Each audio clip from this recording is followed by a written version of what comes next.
नमस्कार, news India देख रहे हैं आप और आपके साथ मैं हूं सुरभि तिवारी। सीएम पर मंथन इस वक्त बीजेपी में जारी है और साथ ही ये तय होना इस वक्त थोड़ा मुश्किल जरूर हो रहा है बीजेपी के लिए कि आखिर सीएम का चेहरा किसे बनाया जाए।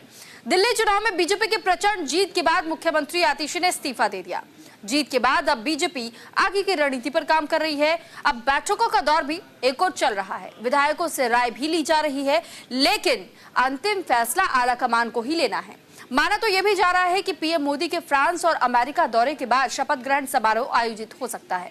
प्रधानमंत्री 10 से 13 फरवरी तक फ्रांस और अमेरिका के दौरे पर रहेंगे, लेकिन उससे पहले मंथन का दौर जारी है।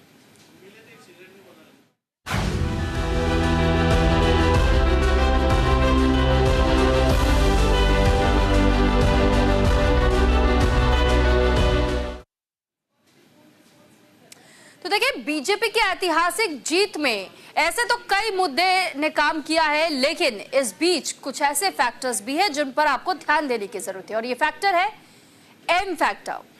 तो देखिए, एम फैक्टर को लेकर अगर हम आपको जानकारी दें तो ये माना जा रहा है कि एम फैक्टर इसमें खास तौर पर बहुत ज्यादा कारगर साबित हुआ है। कैसे, हम आपको एक एक करके बता रहे हैं। एम फैक्टर में महिला वोटरों को साधने की कोशिश, मुस्लिम वोटरों को साधने की कोशिश, यहां तक मोदी की गारंटी एम फैक्टर में ही है, और मिडिल क्लास, ये 4 ऐसे एम फैक्टर्स रहे जिनमें कहीं ना कहीं इस बार बीजेपी ने इस पूरे विधानसभा चुनाव का रुख ही बदल दिया। और रुख ऐसा बदला गया क्योंकि ये तय पहले से माना जा रहा था कि दिल्ली में जो बीजेपी का विश्वास समाप्त हुआ है वो उसके पीछे बीजेपी की ओर से लाया गया एम फैक्टर है, यानी मिडिल क्लास को साधने की कोशिश। जो मध्यम वर्ग के लोग हैं उनके लिए जिस तरह अचानक से केंद्र सरकार की ओर से बजट में 12 लाख तक की आय पर इनकम टैक्स में छूट दी गई, महिला वोटर्स को साधा गया, जैसे तमाम राज्यों में महिलाओं को साधा गया था, उन्होंने साइलेंट वोटर्स का किरदार बखूबी अदा किया। और मुस्लिम वोटरों को भी इस बार बीजेपी साधने में कामयाब रही। मोदी की गारंटी भी कहीं ना कहीं बहुत ज्यादा महत्वपूर्ण साबित हुई है।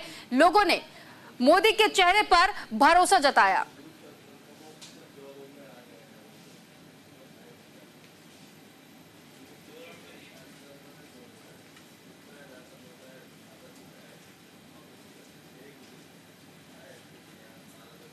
तो देखिए, हम आपको ग्राफिक्स के जरिए समझाते हैं और बताते हैं कि आखिर वो कौन कौन से ऐसे चेहरे हैं जिनको लेकर के दावा किया जा रहा है कि ये मुख्यमंत्री बन सकते हैं। प्रवेश वर्मा नई दिल्ली से केजरीवाल को चुनावी मैदान में मात दे चुके हैं, और वहीं जाट समुदाय से आते हैं प्रवेश वर्मा, और इसी वजह से इनका नाम थोड़ा आगे इस वजह से भी चल रहा है क्योंकि जाट वोटरों को साधने की कोशिश जिस तरह बीजेपी ने किया, इसी के तहत में वो आगे भी बढ़ना चाह रहे हैं।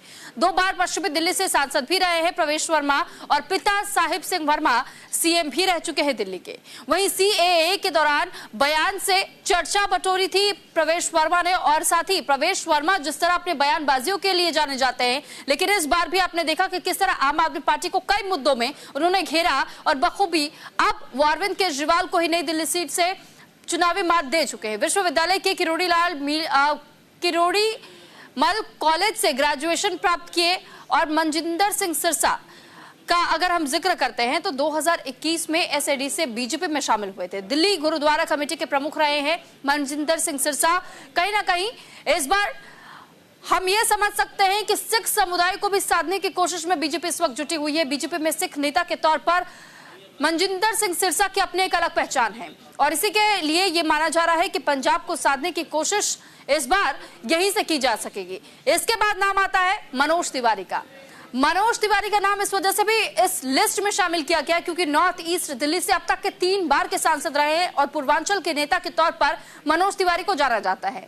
बीजेपी ने 29 में से 22 पूर्वांचली सीटें जीती हैं, जो कि बहुत ज्यादा महत्वपूर्ण सीटें हैं। सीएम बना करके बिहार को एक संदेश देने की कोशिश बीजेपी कर सकती है अगर मनोज तिवारी को चुना जाता है तो। बिहार में इस साल के अंत में चुनाव होने हैं और ब्राह्मण समुदाय से भी आते हैं मनोज तिवारी, तो ऐसे में ये कोशिश जारी है कि अगर वो बनते हैं तो फिर इससे किस किस तरीके से बीजेपी को और आगे आने वाले समय में भी फायदा होगा। इसके बाद हम बात करेंगे अगले चेहरे की, अगले नाम की, जो है वीरेंद्र सचदेवा का नाम। दरअसल दिल्ली बीजेपी के प्रदेश अध्यक्ष है इस वक्त वीरेंद्र सचदेवा, और बीजेपी की जीत में अहम भूमिका वीरेंद्र सचदेवा की भी रही है। शरणार्थी पंजाबी समुदाय से आते हैं। हालांकि वीरेंद्र सचदेवा ने विधायक नहीं है, और साथ ही आपको यह भी जानकारी दे दें कि जिस तरह भूमिका उनकी इस चुनाव में रही है, ये बेहतरीन साबित हुई है बीजेपी के लिए भी।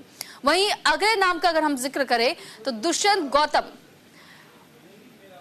गौतम को लेकर भी ये माना जा रहा है कि क्योंकि जिस तरह करोल बाग से चुनावी मैदान में वो उतरे और उन्होंने चुनाव जीता, बीजेपी के राष्ट्रीय महासचिव है, दलित समुदाय से आते हैं, संगठन में कई जिम्मेदारियां उन्हें सौंपी गई है, वो जिम्मेदारियों को बखूबी संभाल भी रहे हैं। वहीं अगले नाम का भी रुख कर लेते हैं। अगला नाम है सतीश उपाध्याय का, जो मालवीय नगर से चुनाव जीते हैं, ब्राह्मण समुदाय से आते हैं और आरएसएस के बेहद करीबी भी माने जाते हैं सतीश उपाध्याय। संगठन में कई जिम्मेदारी अब तक संभाल चुके हैं सतीश उपाध्याय।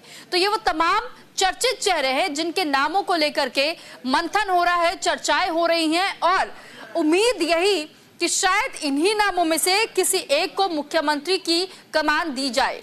लेकिन इंतजार करना होगा बीजेपी के हाईकमान का।